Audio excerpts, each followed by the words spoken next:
ഇങ്ങനെയാണെങ്കിൽ എനിക്ക് നിങ്ങളോട്ട് ബിസിനസ് ചെയ്യാൻ ഒരു താല്പര്യമില്ല. എനിക്ക് 10 കോടിയുടെ നഷ്ടമാണ് ഉണ്ടായിരിക്കുന്നത്. 10 കോടിയുടെ. അതെങ്ങനെ ശരിയാവും ഹാഷിർ? എനിക്കുണ്ടായ നഷ്ടമോ? നിങ്ങൾ തമ്മിൽ അങ്ങോട്ടും ഇങ്ങോട്ടും അടികൂടാതെ നമുക്ക് ഫ്യൂച്ചറിനെ കുറിച്ച് സംസാരിക്കാം. ബിസിനസ്സിൽ എപ്പോഴും നഷ്ടവും ലാഭവും ഉള്ളതാണ്. ഒരു കാര്യം ചെയ്യാം, ഞാൻ ഇന്ന് രാത്രി മുഖുവിനെ ഒന്ന് വിളിച്ച് നമ്മുടെ കാര്യം ഡീൽ ചെയ്യിപ്പിക്കാം. മുഖു മുഖു ക്ലോസ് ആയർ മുഖു എന്നാണ് പറയുന്നത് കേട്ടോ, ഞാൻ വിട്ടുപോയി. മുകേഷ് അംബാനിയുടെ. ഈ തമാശ ഞാൻ ഇന്ന് തന്നെ അധുവിനെ വിളിച്ച് പറയും. അതുവോ? അതു എടാ അധാനിയടാ. So many connection. പിന്നെ നാളെ ഈവനിങ് കൊച്ചിയിൽ 21 റോൾസ് റോയ്സ് വന്നിറങ്ങുന്നുണ്ട്. ആരാണ് പോയി എടുക്കുന്നത്? എന്ത് വർത്താനം അത്? റോൾസ് റോയ്സ് എടുത്തു? ഞാൻ BM അല്ലേ പറഞ്ഞേ. ഇങ്ങനെയാണ് എന്റെ ഇരിക്കുന്നത്. ബാക്കി 500 കോടി ഞാൻ എടുത്ത് കാറ്റിപ്പറത്തിക്കളയും. വിനായക, നീ ഇങ്ങനെ പിണങ്ങുകയാണെങ്കിൽ എന്റെ ഇരിക്കുന്ന 2000 കോടിയുടെ ഞാൻ കത്തിച്ചു കളയും കേട്ടല്ലേ. നിങ്ങൾ തമ്മിൽ ഇങ്ങനെ തർക്കിക്കല്ലേ. 3 രൂപ കൊളുക്കുമല്ല ഞാൻ വിൽക്കാൻ പോവുകയാണ്. ബെസ്റ്റ് ഡീൽ അല്ലേ?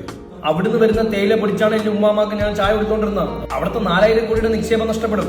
മൊത്തം 40,000 കിലോയാണ് അവിടുത്തെ ടേണിങ് വരുന്നത്. നീ കുളുക്കുമല്ല വിൽക്കാൻ നിൽക്കരുത്. അത് നമ്മളെ ഭയങ്കര നഷ്ടം ഉണ്ടാകും നമുക്ക്.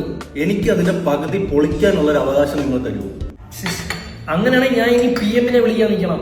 PM-നെ ഞാൻ നാളെ പോയി മീറ്റ് ചെയ്യുന്നുണ്ട്. അപ്പൊ മറ്റന്നാൾ CM-ന്റെ മീറ്റിംഗ് അത് ഞാൻ ക്യാൻസൽ ചെയ്തു. നീ എന്റെ അടുത്ത് ഇതൊന്നും പറയാത്ത എന്താ വിനായക?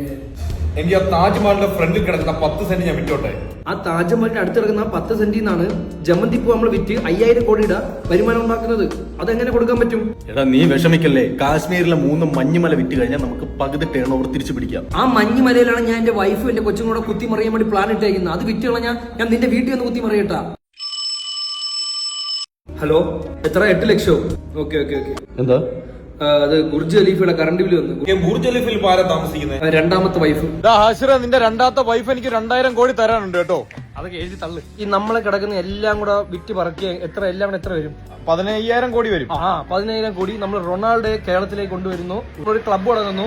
അപ്പൊ മെസ്സിയോ? മെസ്സി വരട്ടെ. മെസ്സി റൊണാൾഡോ അങ്ങോട്ടിട്ട് കളിപ്പിക്കാം. നെയ്മർ എല്ലാരും വരട്ടെ. എല്ലാരും കൊണ്ടുവന്ന് നമുക്ക് ഇറപ്പിക്കാം. അടുത്ത ആഴ്ച എന്റെ 4ാമത്തെ വൈഫിന്റെ പ്രസവമാണ്. തന്നല്ലേ? അന്ന് തന്നെയാണ് ട്രംപുമായിട്ടുള്ള മീറ്റിംഗും. ട്രംപ് ഉണ്ടെങ്കിൽ ഞാൻ ഇല്ല. അന്ന് ആൾ ഇംഗ്ലീഷേ പറഞ്ഞു. Very funny. ഓക്കെ.